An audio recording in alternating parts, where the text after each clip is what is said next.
بسم اللہ الرحمن الرحیم۔ میں آپ سب کی آمد پہ بہت مشکور ہوں۔ آج کی اس پریس کانفرنس کا مقصد سب سے پہلے یہ ایک گواہ کا بیان آج قلم بند ہوا ہے محمد لطیف عدت کے کیس میں، اور یہ اپنے آپ کو مبینہ طور پہ خاور مانیکا کا ملازم کہلا رہا ہے، اور جو اس کا بیان قلم بند ہوا ہے آج بطور استغاثہ کے گواہ CW4 کی حیثیت سے، اس بیان نے جو ہیں ہمارے رونگٹے کھڑے کر دیے ہیں، اور ہم اس سوچ پہ مجبور ہو گئے ہیں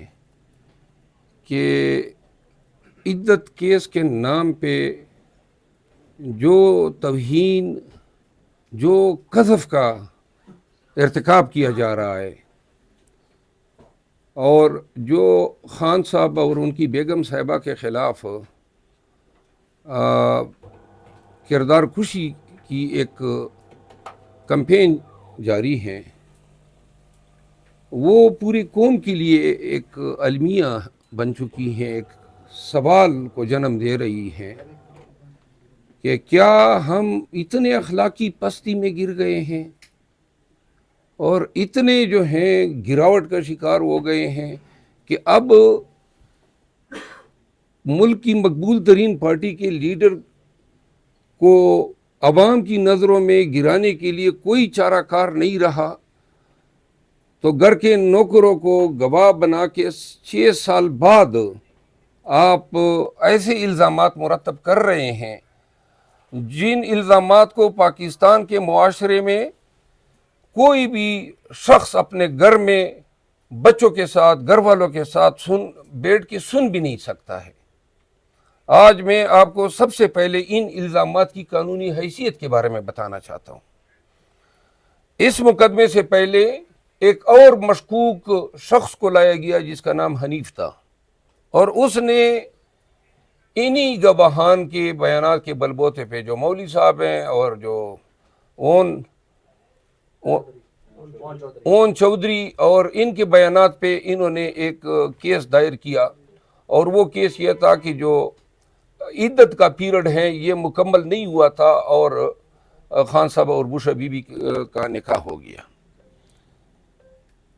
اس کیس کی جو نمائش اور تشہیر کی گئی، تھوڑا سا پلیز ذرا خاموش رہیے گا، اپنے موبائل ذرا بند کیجیے گا، جو تشہیر کی گئی میڈیا پہ، الیکٹرانک میڈیا جو ہیں، اس میں پریوی بنا ہوا ہے خان صاحب کی کردار کشی میں۔ انہوں نے جب وہ کیس چلا، اس کیس کو چلانے کے لیے جب پہلے جج صاحب تھے نصر من اللہ صاحب، انہوں نے یہ مقدمہ خارج کر دیا۔ خارج ہونے کے بعد جو ہے نصر من اللہ صاحب سے وہ مقدمہ لے لیا گیا، اور قدرت اللہ صاحب کو جو ہے یہ مقدمہ تفویض کیا گیا۔ آج تک ہمیں اس سوال کا جواب نہیں مل رہا ہے کہ کیا وجہ تھی کہ آپ نے مقدمہ از خود یونیلیٹرلی ٹرانسفر کر دیا، نئے جج کو لگا دیا۔ وہ اس مقدمے میں کرمنل ریویژن ہوتی ہے، اور کرمنل ریویژن اس وقت کے ڈسٹرکٹ اینڈ سیشن جج کے پاس جاتی ہے۔ کرمنل ریویژن جو فوجداری وکلاء ہیں وہ پڑھ لیں کہ کرمنل ریویژن تب تک سنی نہیں جا سکتی ہیں جب تک مخالف فریق کو آپ نوٹس نہ کر دیں۔ حیرت کی بات تھی کہ ڈسٹرکٹ اینڈ سیشن جج جو سینئر جوڈیشل آفیسر ہوتا ہے، انہوں نے وہ کرمنل ریویژن ڈیسائیڈ کی، یک طرفہ طور پہ نصر من اللہ صاحب کے اس فیصلے کو کالعدم قرار دیا، کیس واپس بھیجا، لیکن اس دفعہ جب بھیجا تو وہ وہاں پہ نئے جج صاحب براجمان ہو گئے، قدرت اللہ صاحب۔ اس آرڈر کے اگینسٹ میں ہائی کورٹ چلا گیا کہ جی یہ کس طرح کی کرمنل ریویژن تھی، ہمیں سنا ہی نہیں گیا، نہ کوئی نوٹس دیا گیا، اور جج صاحب اپنے آرڈر پہ لکھتے ہیں کہ نوٹس کی ضرورت ہی نہیں ہے، یعنی قانون کے اوپر اپنا قانون بنا رہے ہیں۔ ہمارا مقدمہ ابھی تک زیر سماعت ہے کہ اس دوران جو ہے خاور مانیکا گرفتار ہوتا ہے کرپشن کے چارجز پہ۔ خاور مانیکا کے کرپشن کے چارجز جو ہیں وہ اچانک جو ہیں وہ کرپشن سے مبرہ ہو جاتا ہے، جس طرح وہ تمام لوگ مبرہ ہو گئے جو PTI کو چھوڑ کے پریس کانفرنس کر کے چلے گئے یا میڈیا پہ آئے اور خان کے خلاف بیانات دیے۔ یہ حضرت بھی جو ہیں کرپشن کے چارجز سے مبرا ہو جاتا ہے، ونڈیکیٹ ہو جاتا ہے، البتہ اس کو ایک بیان رٹایا جاتا ہے، اور اس بیان کی بنیاد پہ ایک صحافی ہیں خانزادہ صاحب، جاوید خانزادہ، شاہ زیب خانزادہ صاحب، تو شاہ زیب خانزادہ صاحب جو ہیں وہ ان کو جو ہے طوطی کی طرح بیان دلوا دیا جاتا ہے، میڈیا پہ نشر ہوتا ہے، اور اس کے بعد ایک طوفان بدتمیزی برپا ہو جاتا ہے PMLN کی طرف سے۔ میاں نواز شریف کا بیان آ جاتا ہے کہ جی یہ ریاست مدینہ کے علمبرداروں کا اصلی چہرہ یہ ہے۔ اب جب پہلا کیس تھا وہ کدھر گیا، کسی نے پوچھا؟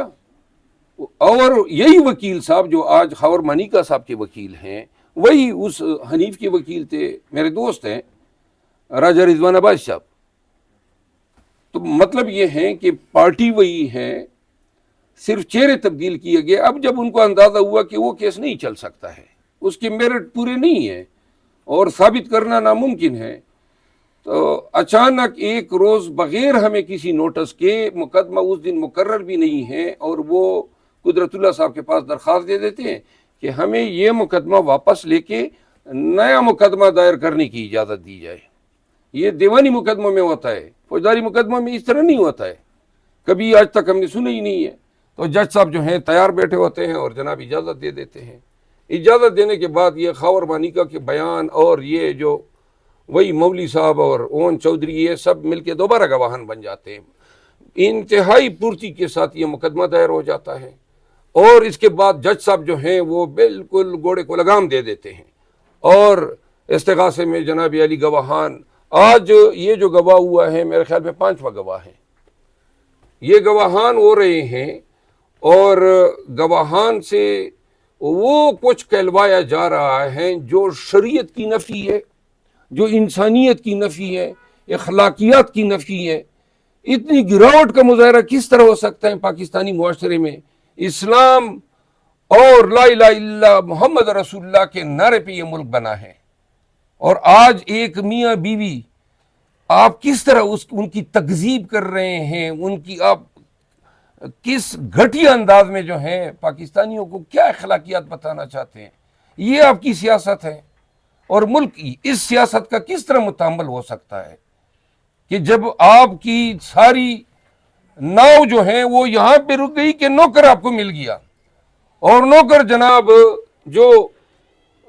غلاظت اس شخص نے پھینکی ہے، یہ میں دعوے سے کہہ رہا ہوں کہ اس شخص نے قذف کا ارتکاب کیا ہے،